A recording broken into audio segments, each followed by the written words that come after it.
Salutations à toutes et à tous, tout de suite, le Polity Show.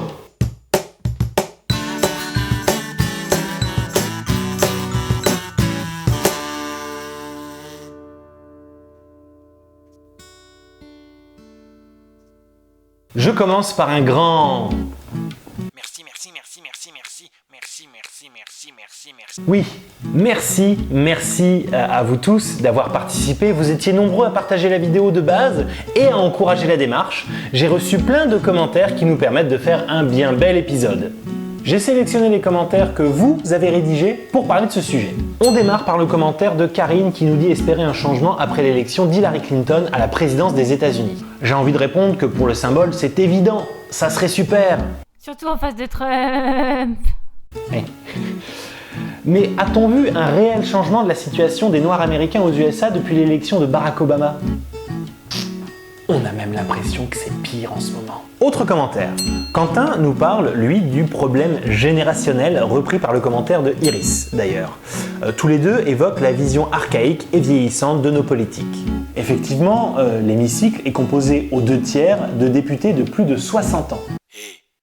Chez les sénateurs, c'est comment? Ah bah là, je vous épargne la même statistique chez nos amis les sénateurs.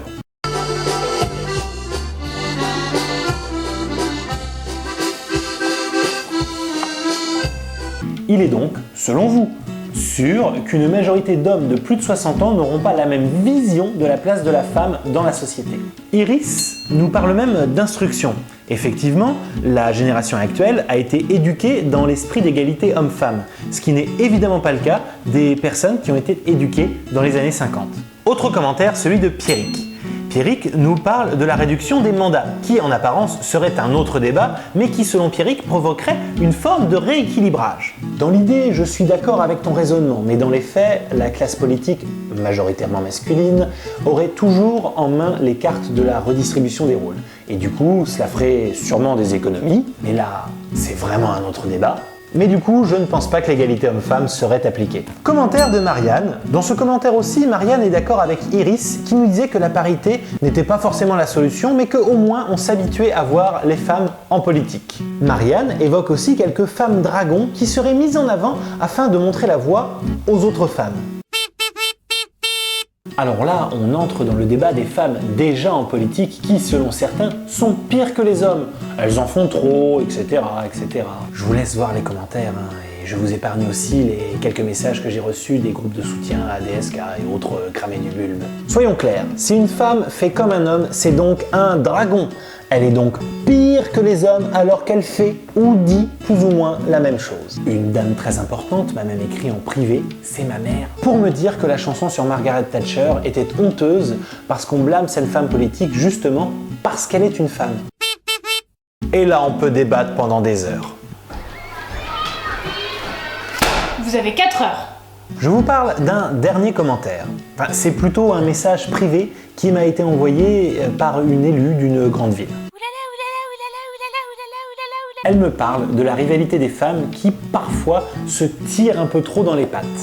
Elles auraient tendance à faire plus confiance aux hommes sur le terrain et manqueraient d'une certaine solidarité dans cette lutte pour l'égalité. Je cite toujours la personne qui m'a écrit. Elle convient donc que le problème ne vient pas que des hommes. Oui, bon, enfin, c'est quand même pas mal la faute des hommes aussi, hein. Quand même. Ton point de vue là, c'est quoi? Ton point de vue. Alors je suis assez déçu de ne pas plus évoquer les affaires qui m'ont poussé à faire cette vidéo et à ne pas l'appeler du coup le sexisme en politique comme on me l'a suggéré dans un message privé, mais plutôt le machisme en politique. Oui, je voulais parler des affaires DSK et autres bopins qui, non contents de vivre dans un amphithéâtre de testostérone, vont en plus user de leur pouvoir pour assouvir leurs désirs bestiaux. Oui, pardon, non, je voulais absolument pas offenser les animaux. Hein. Mais, messieurs les élus, vous qui usez de votre pseudo-pouvoir politique, certainement parce que vous n'êtes pas équipés d'autre chose, dites-vous que le vent tourne et que lorsque l'on ne gère pas son zizi, on ne gère pas une ville, un pays et surtout, on ne représente pas le peuple. En conclusion, la parité, c'est déjà ça. Nos politiciens vieillissants avec leurs concepts machistes d'une autre époque sont un frein à l'égalité. Les femmes ont aussi le droit de se montrer impitoyables, comme les hommes, sans que cela leur soit reproché parce qu'elles sont des femmes. Et plus de solidarité. Commentez, partagez aussi cette vidéo. Pour le prochain Politishow, Show, un autre thème, vous pourrez à nouveau participer. Sur ce, moi je vous dis à ciao. Ah oui, et sinon, du positif, en chiffres, 42% de nos députés européens sont des femmes, et ça, c'est presque de l'égalité.